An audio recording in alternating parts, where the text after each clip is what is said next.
Bonsoir. Cette soirée est consacrée à une tentative de décryptage d'une question importante, l'accès aux soins pour des personnes en grande difficulté. Tout un chacun a droit à la santé, expression difficile aussi à prononcer, parce que qu'est-ce que la santé? Très vaste, le droit à la santé. Des dispositifs existent, des dispositifs qui sont élaborés, mais qui sont complexes. Et puis il y a un travail remarquable qui est réalisé au quotidien par les soignants. Et pourtant, il y a des difficultés d'accès aux soins. Alors en tant que citoyen, qu'acteur de la vie politique, il y en aura peut-être ce soir ici, des responsables d'organisations, d'associations, des professionnels de la santé ou du social, secteur social, des bénévoles. Donc on est tous concernés par cette recherche de solutions pour répondre aux besoins primaires indissociables, besoin de se nourrir, de se loger et de se soigner. Et puis pour nous positionner au mieux, en connaissance de cause, face à ces dispositifs en place, compte tenu des situations rencontrées, des éclairages sont nécessaires. Tel est l'objectif de notre rencontre. Ces éclairages peuvent être aussi un temps pour prendre du recul dans le quotidien de la relation d'aide. Alors après la projection d'une courte vidéo témoignage, nous aurons la chance de bénéficier de l'intervention de Ronnie Broman, qui n'est pas besoin de présenter, et que je remercie au nom de nous tous d'avoir répondu à notre sollicitation. Puis il y aura ensuite une table ronde animée par François Collat, délégué à la Massif, qui a eu un rôle actif dans la préparation de cette soirée. Je l'en remercie aussi, et puis je remercie les professionnels et les bénévoles qui ont bien voulu partager leur expérience. Il y a le docteur Jacques Disson, qui est bénévole dans des squats, qui travaille auprès des demandeurs d'asile, qui a un rôle actif, un médecin généraliste à la retraite. Il y aura Marie-Claude Vincent, psychiatre au CHS de Dijon, qui est chef de service d'Ellipse. Il y aura une personne qui devait être là, mais qui ne pourra pas y être, Alexandra Leblévec, qui est infirmière à l'association SDAT, qui est empêchée. Et Hélène Cohen, éducatrice spécialisée, Anne-Sophie Soulaliou, assistante sociale, qui va bientôt venir, qui est l'une et l'autre travaillent à la Croix-Rouge, au centre provisoire d'hébergement. Paul Plagne pour Massif Mutualité. Voilà donc toutes ces personnes qui composeront la table ronde. Puis il y aura ensuite des questions de la salle, des échanges pour clore cette soirée. On peut vous poser quelques questions? Alors, par exemple, est-ce que vous allez aborder la situation actuelle de précarité qui se trouve, d'une manière générale aussi, qui enclenche un problème de nourriture au quotidien pour la plupart, et qui génère donc justement les problèmes de maladie, de mal-être, etc., et le manque d'accès à ces soins? Est-ce que ça va être abordé, ça? Alors, à l'avance, on ne sait pas ce qui va être abordé, mais ce sera sans doute abordé puisque les personnes en grande difficulté d'accès aux soins sont, pour un certain nombre d'entre elles, dans des squats, dans des situations sociales extrêmes. Alors je pense que ce n'est pas l'objet de la soirée, c'est pas le sujet, mais je pense que ce sera abordé, j'espère. Ça concerne aussi une partie de la population qui ne sont pas dans les squats, qui sont intégrés à la vie sociale actuelle, mais qui n'ont pas les moyens de se soigner décemment, oui, parce qu'il manque toujours de francs 6 sous pour pouvoir faire le pas et qui laissent se dégrader leur état de santé aussi. C'est une question qui sera sûrement abordée dans le soir.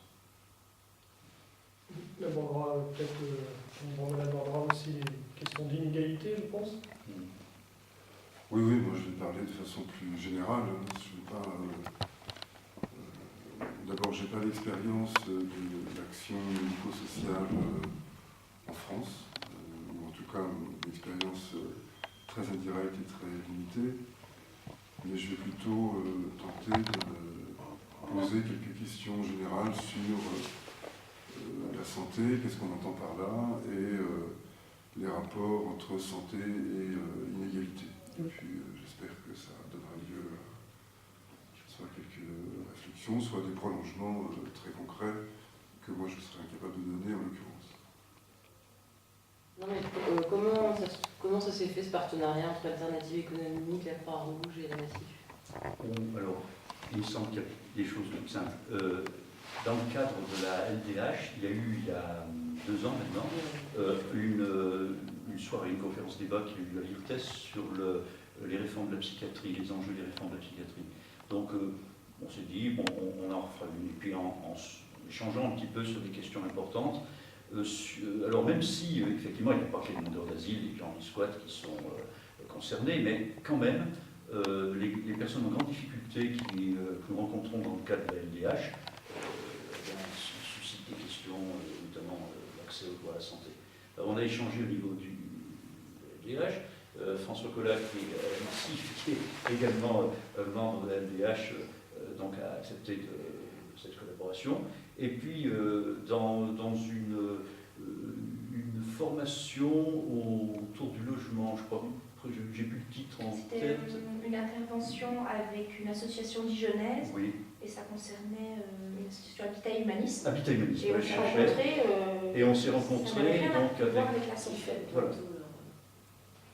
Et alors, voilà. Et comme des personnes qui étaient à plusieurs professionnels, hein, dont Hélène et Anne-Sophie, étaient aussi présentes à ces journées de formation, et puis ont eu des témoignages intéressants. Je me suis dit, on va leur demander si elles seraient d'accord pour venir.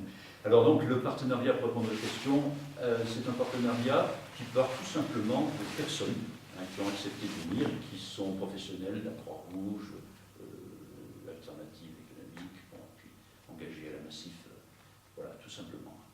Ça aurait pu être aussi d'autres, mais bon, il fallait...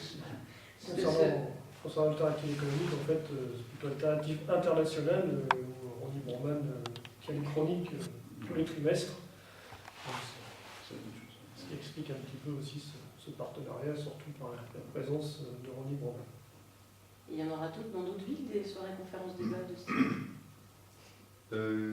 alors donc il y en aura une, on ne sait pas, ce sera en février ou mars, dans un an 2014, autour des questions de la santé aussi, hein, dans c'est le comité régional qui va organiser. Et puis je sais qu'il y a des initiatives locales, hein, plus dans le Morvan, autour du désert médical. Donc le comité régional est très proche des sections LDH du Morvan qui actuellement travaillent autour des maisons de santé, les autres, voilà, les zones médicales. C'est un souci, disons. Aujourd'hui même, il y a un colloque organisé par la Ligue des droits de l'homme et la Massif à Paris, cette fois, sur un thème assez différent, on va dire, de le droit, comment exprimer ça, le respect des droits dans le monde du travail pour les aidants, les personnes qui sont en situation d'aider des personnes de leur famille qui sont en situation de perte d'autonomie. Donc une réflexion sur comment ces personnes qui donnent beaucoup de leur temps pour s'occuper de leurs proches, comment elles peuvent vivre au travail et s'il y a des discriminations. Donc malheureusement, c'est aujourd'hui, ça vient de se terminer, je pense, à l'heure qu'il est, donc on ne peut pas vous en dire plus puisqu'on n'y est pas forcément. Mais voilà, il y a un cycle de conférences, de débats entre la Massif et la Ligue des droits de l'homme qui sont organisés régulièrement. Bon, il y a un an à peu près, on en faisait une sur le thème de l'avenir des associations, par exemple. Voilà, c'est un cycle de conférences qui sont un petit peu, dans la France entière, un petit peu réguliers, quoi. Merci beaucoup.